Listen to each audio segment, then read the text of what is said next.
it starts. Yeah, it doesn't really start here for me because I'm going to do something that you would not do, Okay. I think. Then it starts. I'm going to take Paolo Banchero at number 3. Okay. And he is a 6'9.5", 6'10" power forward, I would call him, out of Duke. He is 19 years old. I believe he turns 20 before he'll play a game in the NBA. Does that sound right? Yeah, sounds right. Don't have the date of birth in front of me. It sounds right. Yeah, I mean, I can pull that up while we're talking here. I mean, he turns 20. He'll be 19 when he first plays an NBA game, but he turns 20 very quickly after that. Yeah, to me, Paulo is one of the more polished mismatch bigs that I've seen come through in a while. And I think that you can take that one of two ways. So on one hand, I think he is going to be able to step into the NBA and average, 15 points next year, like No question. pretty easily. He's physically ready to do so. He is not going to have a problem in terms of translating his body in terms of style of play or anything. He's going to be ready for the physicality of the NBA. And on top of that, the technical craft within his handle is extremely uncommon for someone as big as he is and as strong as he is at 19 years old. He can go like right to left, left to right, hesitation, right to left, step back, can a 18-footer. At Duke, like you said, he's been able to do it from 3 at lower levels. I think that's a really key skill set to have in today's NBA, having that technical craft off the bounce, given the way that the game is officiated now. That is a way for you to genuinely gain a real advantage. Now, do you want to talk about the comparison that you sent me and our mutual friend? Just a little bit. And yeah, I figured. So let's go into that one. I'm glad you had the first pick. So I need to take one step back, if that's okay. So Jabari Smith and Chet Holmgren, they're my first tier. Those two guys are my first tier. The next tier is Paolo and 2 other guys we'll get to. And it's fluid who those guys are. And I like everything about Paolo you said. I like how he can create his own.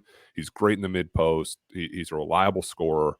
I think for all the knocks we'll potentially talk about now, it's not going to negate the scoring. I'm with you that he could average 15, 16 points per game as a rookie. Say you're an idiot for having him so low. I get it. The overall 3-point shooting numbers have not been good. He's 32% from the college line. And then if you go back, and granted, it's only 10 games on Real GM for the UIBL, he's 4 for 21 from 3. He looked better in the grind session. So my concern was there was a prospect drafted a couple years ago who shot 39% from college 3, now shoots 21% from NBA 3.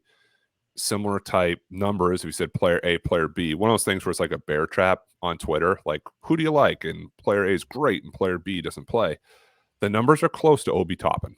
And I'm not saying Paolo's Obi Toppin, but I just wonder if the shooting with the numbers where they are at now, where Obi's a 21% shooter from NBA 3, does that scare people enough to say he might not be able to really stretch the floor? And then you're living and dying from the mid post, you're living and dying from kind of side ISOs, and then when people give you room, will you be able to shoot? So that's why I alluded to watching more high school film, because I've been wrestling with, is this the type of guy who's really good in college, can score in the NBA, but then you get him in space, the defense is all right, the shot he can't always knock down, where if you're Chet Holmgren, he's always going to protect the rim. If you're Jabari Smith, he's always going to move well laterally. So is that a separator enough for you that it scares you at a power forward who's a low 30% shooter? It looks good, but then you back up that line a little bit to NBA 3. Does it get dicier? So I'm not as worried about the Toppin comparison on offense. I think that Paolo is a drastically more skilled player than what Obi was. Yes. Obi is more athletic and more explosive. Yep. But in terms of handle, in terms of ability to create for himself, I think Paolo is drastically ahead, like very, very far ahead. And take into account that he's very far ahead being I believe, 2.5 years younger than Obi was when Obi came out of date. Mm-hmm. So I understand what you're saying there, more because of the defensive side. I think there is some potential where a coach won't totally know what to do with Paulo. Yes. And that's kind of been a thing with the Knicks, to be honest. And part of that is like Tom Thibodeau, right? Like Tom Thibodeau always wants like elite level rim protection on the court. He plays, Mitch Robinson and Nerlens Noel and those guys, and even plays like a decent amount of Taj Gibson in the past, right? Like that's something that he genuinely really cares about. I think a different coach might be more willing to live with some of the trade-offs that Obi Toppin brings. Yep. But Paulo doesn't have that explosive athleticism as a weak side potential rim protector. I will say, even at 19 years old versus Obi Toppin being 22 coming into the draft, I think Paulo's defensive instincts are better. I think that he is a better positional defender right now than what Obi was entering the draft. And that hopefully will allow him a bit more leeway. He's also stronger. He probably weighs 15 more pounds than what Obi did coming into the draft. He's just really solid and strong. Like it's hard to move him in a real substantial way. Whereas Obi has like kind of these weird long arms, or not long arms, like long legs, despite not having long arms, and he can kind of be displaced a little bit. I just kind of look at, I think it's going to be easier to get Paulo on the court than it has been to get Obi Toppin on the court. And I think that once you do that, his offensive mismatch ability in terms of being able to create his own shot, which is something that Obi Toppin can't really do because he doesn't have the handle, doesn't have the wiggle, doesn't have the game off the bounce, doesn't have the pull-up game that Paulo does, even from the mid-range. I think it's a little bit easier to make work. But defensively, I think some of the role stuff that you bring up with Toppin is very potentially right. That's the shades part of it. I'm not saying A to B, like this is Obi Toppin 2.0, totally. and maybe the situation, the fit isn't perfect.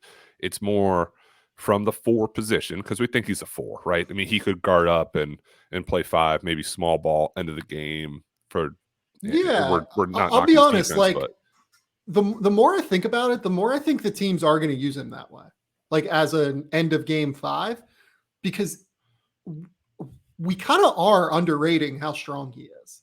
Oh no, like he's very, very strong. 45 pounds. He is an enormously strong human being. Like he doesn't look like he weighs 245. He might weigh 238 at the end of games, given how much he sweats apparently. Yeah, 229 after a double practice. Yeah, right. But I think that level of strength, as he gets older, even he's going to get even stronger. I think that's going to allow him to play some 5. Like to me, that's more what allows you to play down the lineup, even more than like being long and lengthy and everything. Like just having the strength to hold your spot. And look, I don't think he's going to be able to hold his spot against like Joel Embiid, but I think he's going to be able to hold his spot against most NBA centers. And with that too, and this is why I started off by saying this is more or less our big boards and not mock drafts with actual team needs. If he's next to a shooting 4 or shooting 5, I'm not as worried. It's like you build around those kind of pieces. But if it's 2 non-shooters in the front court, that's when I get a little bit more scared. Yeah. No, I agree with you.